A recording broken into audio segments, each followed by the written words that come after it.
कक्षा 9 के प्यारे बच्चों, आइए हम आपको बता देते हैं कि आपका 2022-23 के लिए जो शैक्षिक पंचांग है, यानी किस मंथ में कितना सिलेबस आपको पूरा कर लेना है और 30% आपका जो सिलेबस हटा है उसमें कौन कौन से चैप्टर्स आपको नहीं पढ़ने हैं। तो आइए बता देते हैं कौन कौन से चैप्टर्स आपको नहीं पढ़ने हैं। सबसे पहले 30% में आपको क्या नहीं पढ़ना है, प्लेलिस्ट हमने ऑलरेडी बना रखी है, तो आप प्लेलिस्ट में जाइए और देख लीजिए आराम से। डिस्क्रिप्शन में लिंक हमने दे दी है और डिस्क्रिप्शन में फर्स्ट लिंक हमने जो दी है वहाँ से आप ये वाली पीडीएफ डाउनलोड कर सकते हैं।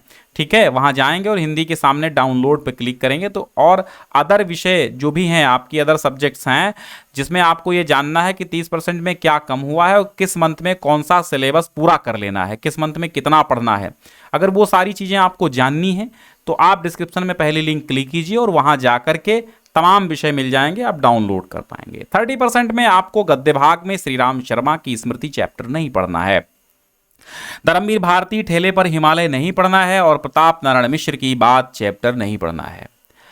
अगर बात काव्य की करते हैं तो भारतेंदु हरिश्चंद्र की प्रेम माधुरी नहीं पढ़नी है, सोहनलाल द्विवेदी की उन्हें प्रणाम नहीं पढ़ना है और केदारनाथ अग्रवाल का अच्छा होता सितार संगीत की रात नहीं पढ़नी है।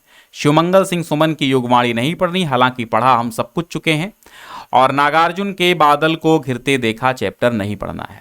एकांकी में सेठ गोविंद दास की व्यवहार, विष्णु प्रभाकर की सीमा रेखा और उदय शंकर भट्ट की नए मेहमान नहीं पढ़नी है।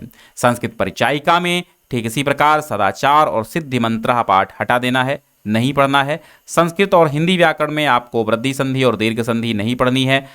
भानु और असमद के रूप नहीं पढ़ने हैं और तत्पुरुष समास नहीं पढ़ना है। अब हम आपको बता देते हैं कि किस मंथ में कितना आपको पढ़ना चाहिए था और कितना आपने पढ़ा है।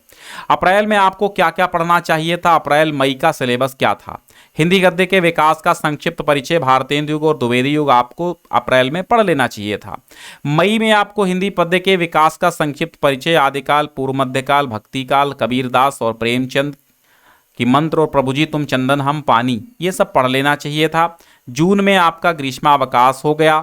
जुलाई में आपको मीराबाई की पदावली, संस्कृत में वंदना और एकांकी का स्वरूप, एकांकी के तत्व, एकांकी के प्रकार, एकांकी का उद्भव और विकास पढ़ना चाहिए था। जुलाई में पढ़ना है आपको, ठीक है। काव्य सौंदर्य के तत्व, रस छंद अलंकार पढ़ना है और प्रथम मासिक टेस्ट आपका फर्स्ट जो है मंथली टेस्ट इसी जुलाई में होना है।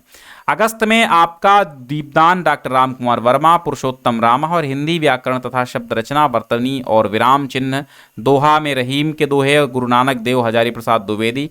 प्रथम आंतरिक मूल्यांकन, द्वितीय एमसीक्यू टेस्ट, ठीक है। एमसीक्यू आपका जो ओएमआर पे होना है 20 क्वेश्चन का टेस्ट, वो इस अगस्त महीने में हो जाएगा। सितंबर में आपका मैथिली चरण गुप्त का पंचवटी पढ़ना है और संस्कृत व्याकरण आपका संधि एवं समास पढ़ लेने हैं, शब्द रूप धातु रूप पढ़ लेने हैं। पुनर्मिलन जयशंकर प्रसाद का चैप्टर पढ़ना है। गिल्लू महादेवी वर्मा की कहानी पढ़नी है। हम ऑलरेडी ये सब पढ़ा चुके हैं, प्लेलिस्ट बनी हुई है। अक्टूबर में संस्कृत सुभाषित रत्नानी पढ़नी है, संस्कृत में अनुवाद के नियम पढ़ लेने हैं, पत्र लेखन समझ लेना है, हिंदी व्याकरण शब्द रचना तत्सम तद्भव विलोम पर्यायवाची लोकोक्तियाँ पढ़नी है। अर्धवार्षिक परीक्षा का आयोजन आपका अक्टूबर में होगा। अक्टूबर में क्या होगा, अक्टूबर में क्या होगा, आपका हाफ अर्ली एग्जामिनेशन होगा अक्टूबर में। नवंबर में क्या होगा, दान सूर्यकांत त्रिपाठी निराला का, परमहंस राम कृष्ण और काव्य सौंदर्य के तत्व रस छंद अलंकार पढ़ने हैं। संस्कृत व्याकरण पत्र लेखन पढ़ना है। तृतीय मासिक टेस्ट वर्णात्मक जो होना है यानी डिस्क्रिप्टिव, वो आपका नवंबर में होना है।